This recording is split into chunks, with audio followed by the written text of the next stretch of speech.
Strasnoy Island, off the coast of Arctic Siberia. Built by monks in the days of the Tsar, it is a frozen prison for the enemies of the Republic. It is a forgotten place, a place that no letter ever reached and no letter ever left. When a man is sentenced to Strasnoy Island, those he leaves behind whisper prayers of the dead. No woman could accept such a thing. As you can see, there is one who has. I have always believed there was a limit to woman's voluntary degradation. That proves me wrong. I haven't seen a woman for 10 years, but this one won't be worth looking at. Maybe she's beautiful. Don't be a fool. Beautiful women don't have to do things like this. Maybe she will know what is happening outside. I advise you not to speak to her. Why? You don't want to give up the last thing you've got. What? Your self-respect. But maybe she...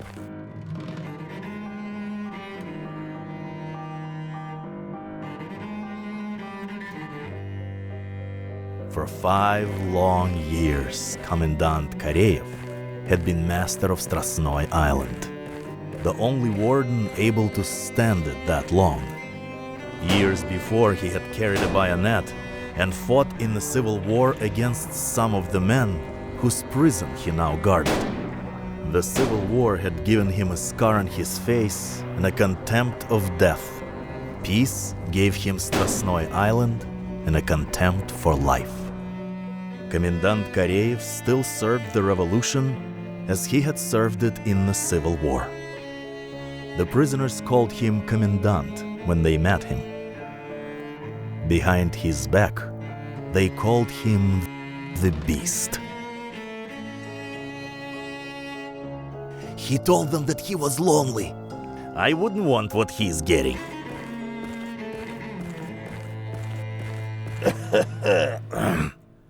If you please, Commandant. Of course, the Comrade Commandant knows what's best. But I was just thinking, a female citizen coming here against all regulations and... What do you want? Well, for instance, our rooms are good enough for us, but do you think the Comrade woman will like hers? Do you want me to fix it up a little and... Never mind. It's good enough for her. It's the best story I've heard. You see, Commandant Kareyev had sent in his resignation. 5 years of Strasnoy Island was too much, even for his red nerves. But how would they ever run the place without the Beast? They begged them to stay. Where would they find another fool who'd freeze his blood away for the sake of his duty to the revolution? And he agreed, with one condition. I'll stay if you send me a woman. Any woman. Just that, any woman. Well, gentlemen, that's only natural. A good red citizen lets his superiors select his mates. Leaves it to their judgment. All in the line of duty. You can imagine how far a woman must fall to accept such an invitation. And a man to make it. There was one inhabitant of Strasnoy Island who was not consumed by the day's events. That self-same inhabitant that is the lone enigma on Strasnoy Island. All prisoners, save Michael Volkontsev, speak openly of their past. Among the prisoners, there were men of many professions. All had been useful and worked hard in the past. All of them had one thing in common, that the Red State had chosen to discard them and to throw them in jail. Perhaps because of some careless word. Perhaps simply because they had been too able and had worked too hard. Now, the memories of these prisoners were their only future. They would talk often of these memories, their life before Strasnoy Island. But not Michael Volkontsev. He never spoke of the past. He would speak on any subject under the sun when it would have been safer to be quiet. but he would not speak about his past. No one knows where he came from nor why. They suspected that he had been an engineer at some time in his life because he was always assigned to any work that required an engineering skill, such as repairing the dynamo that operated the wireless radio high in a room on top of the tower. Gentlemen, salute the first woman on Strasnoy Island. Yeah! Why all the excitement? Volkantsov. I am warning you, Volkantsov. I know how little you're afraid of and how much you like to show it. But you're not to show it on the subject of that woman. You're to leave her alone. Certainly, Commandant. She'll be left alone. Trust my good taste. The boat arrives 4 times a year, bringing food and new prisoners.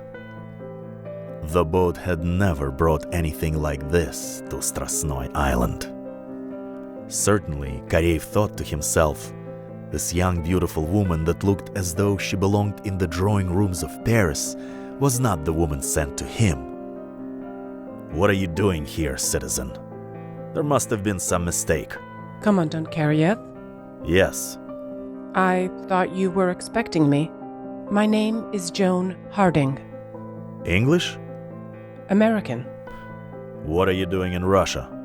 This should suffice. She hands over a letter of introduction from the GPU, the Soviet secret police. All right. Come this way, Comrade Harding. Not very comfortable. This place wasn't built for women. The monks had a law that a woman's foot could not touch this ground. Woman was sin. You have a better opinion of women, haven't you, Comrade Karyev? I'm not afraid of being a sinner. The only sin is to miss the things you want most in life. If they're taken from you, you have to reclaim them. At any price. If this is the price you're paying for whatever it is you want, it's pretty high. Sure it's worth it? I've been accustomed to rather high-priced things. So I noticed, Comrade Harding. Call me Joan. That's a funny name. You'll get used to it. What are you doing in Russia? In the coming months, anything you wish me to do. How do you come to be in Russia at all? Questions are so boring. I've answered so many to the secret police before they sent me here. They were satisfied. I'm sure you never disagree with them, do you? Do you, whoever you are, understand what you're here for? Yes, I understand.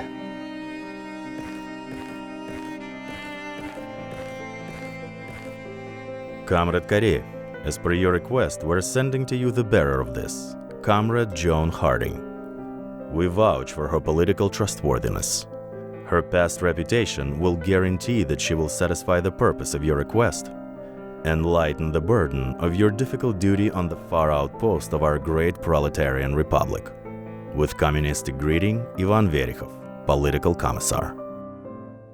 Some hours later. Your health, Comrade Karyev. If it is a hint, you're wasting your time. No drinks here. Not allowed. No exceptions. No exceptions, no hints, Comrade Karyev. But still, to your health. Cut the nonsense. You don't have to drink to my health. You don't have to smile, and you don't have to lie.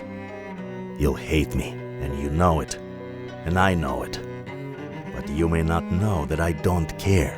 So you're warned in advance. I didn't know I'll hate you.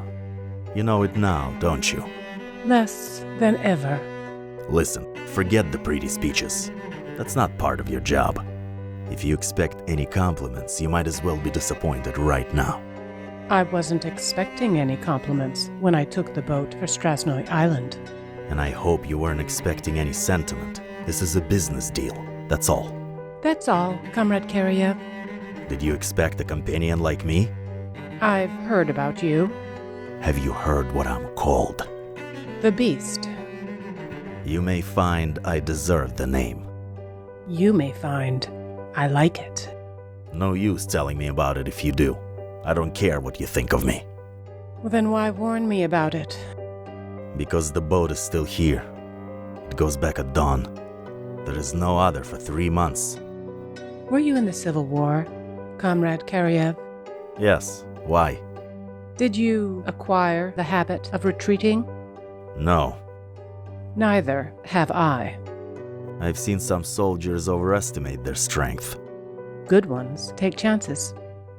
Listen, you don't like questions, so I won't bother you because I don't like to talk either.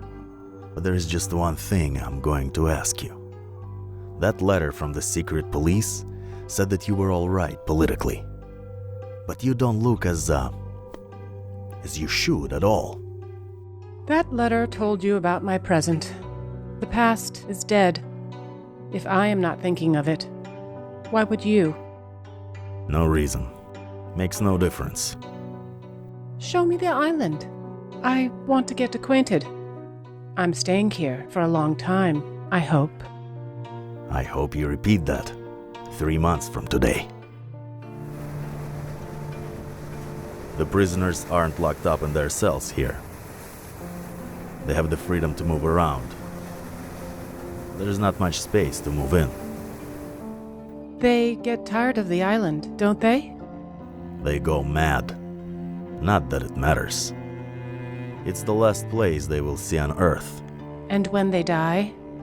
Well, no room for a cemetery here, but a strong current. Has anyone ever tried to escape? They forget the word when they arrive here.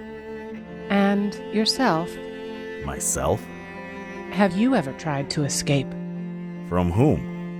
From Commandant Karyev. What are you driving at? Are you happy here? No one is forcing me to stay. I said, are you happy? Who cares about being happy?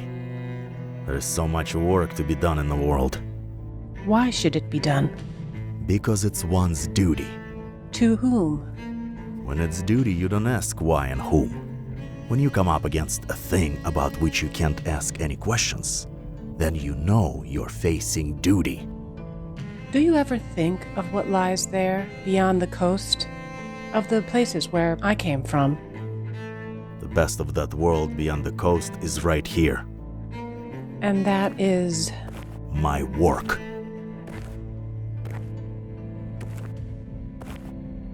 Francis?